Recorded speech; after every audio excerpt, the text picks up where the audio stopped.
ବୈଷୟିକ ବିଶ୍ୱବିଦ୍ୟାଳୟ ଓୟୁଏଟି ଅଧୀନସ୍ଥ ଚିପିଲିମା କୃଷି ଓ ଉଦ୍ୟାନ ମହାବିଦ୍ୟାଳୟ ପରିସରରେ 10.5 କୋଟି ବ୍ୟୟ ଅଟକଳରେ ନବନିର୍ମିତ ହୀରାକୁଦ ପ୍ରେକ୍ଷାଳୟର ଉଦ୍ଘାଟନୀ କାର୍ଯ୍ୟକ୍ରମ ଅନୁଷ୍ଠିତ ହୋଇଯାଇଛି।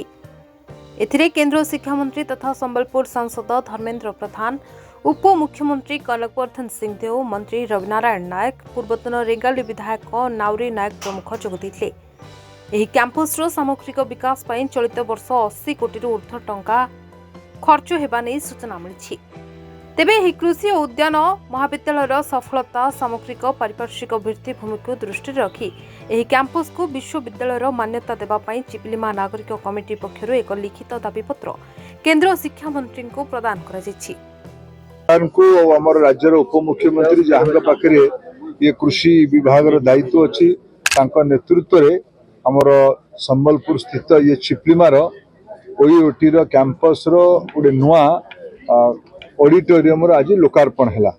ये ऑडिटोरियम टी निश्चित भाव छात्र छात्री मानकर बौद्धिक विकास ये अंचल चाषी मानकर आखपाख जिलार पश्चिम ओडिशार चाषी मानकर दक्षता वृद्धि पाई बड़ काम करिवो।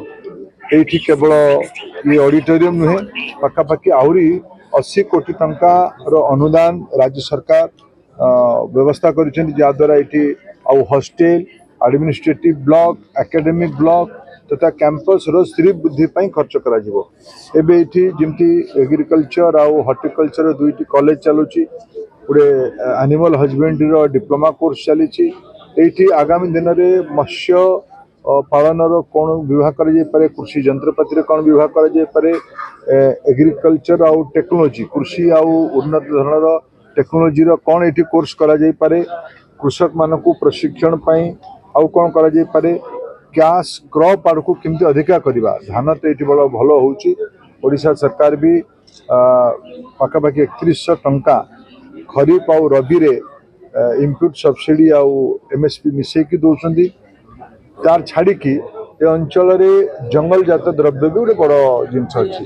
आम पूरा पश्चिमांचल कृषि जंगल जात द्रव्य आ पशुपालन, मत्स्यपालन, पनीपरिया, हॉर्टिकल्चर युड़क आधार करके गोटे अर्थनीति को सुदृढ़ कर चिपलिमा कैंपस आहरी बड़ भूमिका केमती हम या गोटे पूर्णांग विश्वविद्यालय केमती नियाजिबो आम प्रचेषा भारत सरकार कृषि विभाग संगे भी आलोचना करके किसी विषय को ये जना जापर तार भी आम प्रयास करूँ। कृषि महाविद्यालय ऑडिटोरियम उद्घाटन होगा आपण वैज्ञानिक मान को साइंटिस्ट हो कि आपणकर अन्य अन्य चाषी मान को आनिकरी एठिकार चाषी मान को आपण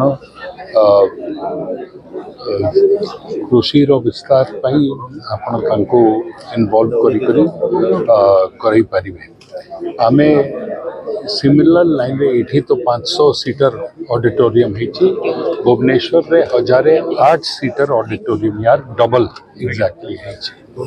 आउ से ऑडिटोरियम हल्ला परे जो दिन रु उद्घाटन आम सरकार करिला से ऑडिटोरियम को प्राय मास को 8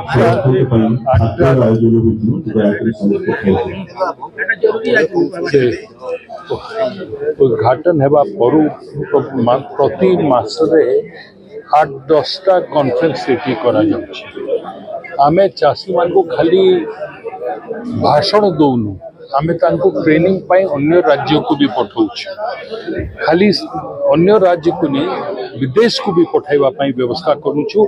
सेटिकार चाषर सेटा सिखी करी आसी करी तांको बुलिबा पाई पठा जाउनी। से मानको मोबाइलटा से माने सेठी पहुंचला परे स्विच ऑफ करी करी रखिबे। दिन सारा जहा से माने सेटे देखिबे पढ़िबे सेटा को नोट करी करी आसी करी अन्य तांकर गाँव चाषी मान को से फेरिला परे शिखेबे। एटा गोटे उद्यम आरंभ होईछि।